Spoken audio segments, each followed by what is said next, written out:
Hong Kong's High Court declared on Monday that the anti-mask law enacted by the SAR government in October is unconstitutional. The ruling says that it is incompatible with the basic law, the so-called mini-constitution of Hong Kong. The news broke amid a standoff between the police and rioters at the Hong Kong Polytechnic University, which started on Sunday afternoon. Rioters had used petrol bombs, metal balls, arrows and bricks against the police, while the police fired tear gas and water cannon to try to disperse the crowd. One police officer was injured by an arrow. Now, the police issued a statement on Monday appealing to everyone inside the Polytechnic University to drop their weapons and dangerous items, remove their gas masks and leave. Some, however, are describing the standoff as a siege or raid by the police and even comparing this to a massacre. What really is going on? I'm joined by Professor Teng Jimeng, Professor of Media Studies at the Alliance Program at Beijing Language and Culture University, and from Hong Kong by Lawrence Ma, Barrister and Chairman from the Hong Kong Legal Exchange Foundation. Gentlemen, welcome to The Point. So, the court ruling says, and Mr. Ma, I'm going to you, the court ruling says that it holds that the Emergency Regulations Ordinance, or ERO, insofar as it empowers the Chief Executive to make regulations on any occasion of public danger, is incompatible with the basic law, having regard in particular to Articles 2, 8, 17, 18, 48, 56, 62, 66 and 63 thereof. The court leaves open the question of the constitutionality of the ERO insofar as it relates to any occasion of emergency. Mr. Ma, please help us understand exactly what the ruling is saying. Well, at the early start of the riots, the government wanted to utilize this 1922 legislation. Now, this legislation confers by the legislator or the legislature a power to the executive for the executive to make regulations during emergency time. Why? Because during emergency time the situation is fluid, and therefore it would be too late to propose any law in the legislature for the legislature to have a debate and then to pass the law. It would be too long to deal with any emergency situation. So now, what will that's the whole basis. Okay, so what is the fate of this anti-mask law now? Does it mean that the government has to take it back, although it has not been very effective anyways, Mr. Ma? Well, the government has two alternatives. First is to live with it. That means there's the end of the matter. You cannot prosecute anyone who wore a mask during protests since the beginning of the law. Or the alternative is to appeal, to seek a stay of the orders of the court and appeal to a higher court, which is the Court of Appeal.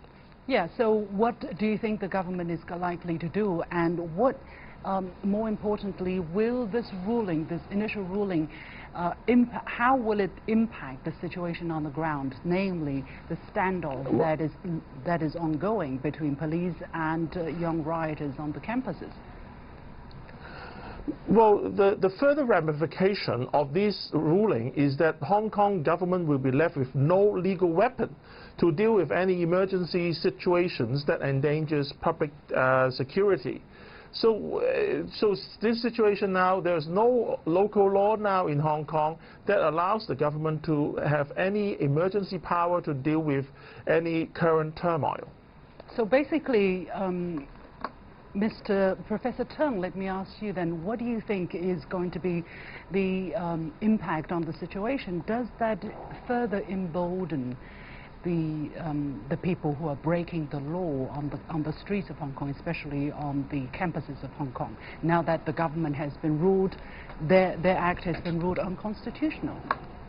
Well, absolutely. I think the situation might deteriorate because of this very sort of announcement or judgment by the court. I think on the one hand, it will continue to embolden or even empower those student-turned radicals or rioters on campus to engage in even more violent activities on campus. But what I want to reiterate at this point is that, I mean, a university campus is not a lawless land. It's not supposed to be a land that people can seek shelter from law. I mean, basically, it is still covered by the law, by the PRC, by the basic law, and no excuse shall be provided to cover and to shelter these criminals.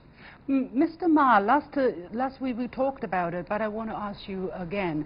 I mean, there are people who are describing what the police is doing as some kind of raid, as some kind of siege of university campuses. But the court has upheld an order whereby they declare it is within the police's rights, right, to enact law on university campuses. So, how do you look at the situation? What kind of word would you use to describe the police operations around the university campuses? Well, the court has refused an injunction by some pro-democratic legislators to seek an order of judicial review that police has no power to enforce laws on university grounds, which was rejected. So that in that regard, university ground is being treated no different from other land in Hong Kong, which the police's power to enforce the law is widespread and covering all territories of Hong Kong. Mm-hmm. I want to go a little bit deeper to the situation, and it's really heartbreaking to see these images and those young people. I mean, some of them still in their teens, I believe, and some of them in their early 20s. And Professor Teng, you have taught on the campuses of Hong Kong for almost a year. I want to ask, what do you think have driven these young people to be so radicalized, to break the law to such a degree, and sometimes they're doing things which seems like they have lost their mind? What do you think are the forces that are driving them at this moment? Well, generally speaking, I think something must be wrong, and what is wrong basically is the very central core of this very educational system. We all know that Hong Kong actually adopted some kind of independent, quote-unquote, education system even during the colonial times, ruled by the British Empire. But then after the handover, basically everything changed. If back in the past, Chinese history, world history, were all actually offered to students, and they were taught in a very, very, in a sense, honest and in a sense, real Chinese way. Let me put it this way, because Chinese history, Chinese historiography were taught. Students were, for example, taught to read several of the great classics, like the records of the grand historian Shi Ji, and also Zizhi Tongjian, for example, the great classical writings of politicization.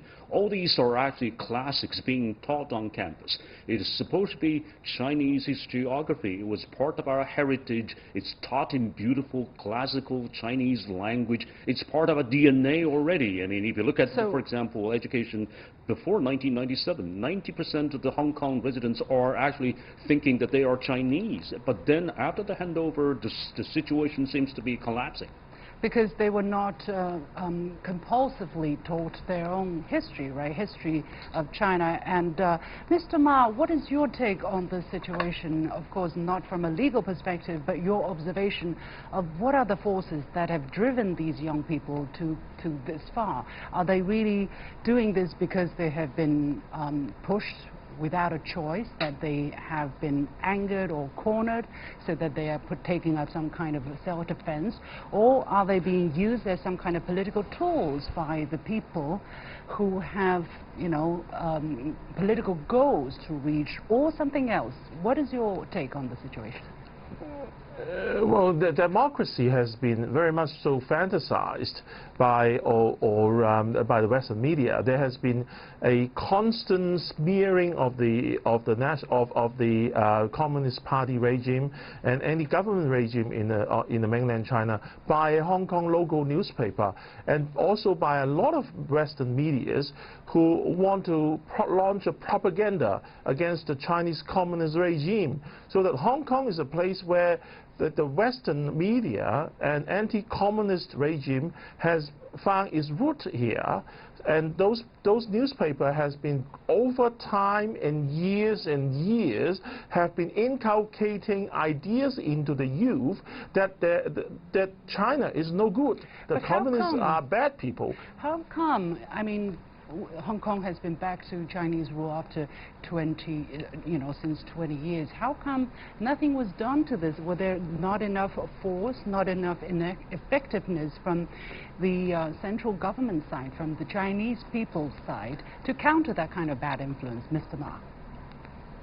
Well, I don't think that the system of the propaganda system in the mainland China has no reach on Hong Kong soil.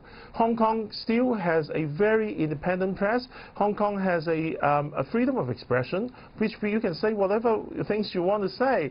So if you consider Hong Kong, there's a place of conflict between West and East, and two different socialist system and the capitalist system, and different geographical, geopolitical interests. There is a propaganda fight between these two camps. And our Chinese camp has lost the battle, I'm afraid.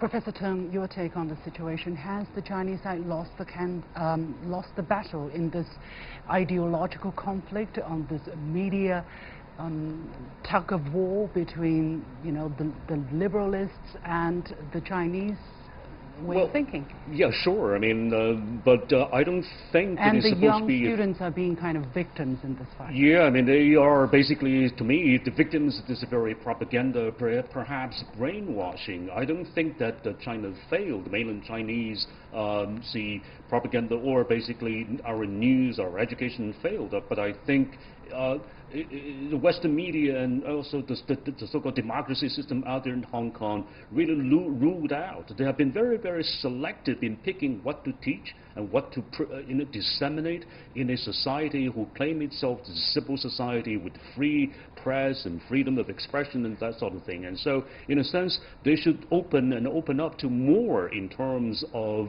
the choices, and Chinese mainland actually provide that choice, and they simply ignore that very choice. I know that part of the Chinese history has been torn away from their history books. It's very peculiar because on the one hand we talk about Hong Kong being a very open society, being a very free society of access to all kinds of information. On the other hand, to the information from the mainland towards China's development, it seems they're rather closed, Mr. Ma. Very briefly, please. Well, I don't know what's the answer to that, but I mean, Hong Kong is close to China, but the problem is Hong Kong is pretty receptive to Western ideas and Western ideologies. Hong Kong people, many of them, particularly the young ones, they refuse to go to the mainland China. They refuse to read simplified characters. So although we are only separated by one river, there is really a mental blockage, a mental resistance towards anything that's from China. All right. We have to leave it there. Very complicated issue and very serious topic. I hope we have more time to talk about it in the near future. Many thanks to Professor Teng Jimeng from Beijing Language and Culture University and Lawrence Ma from Hong Kong Legal Exchange Foundation.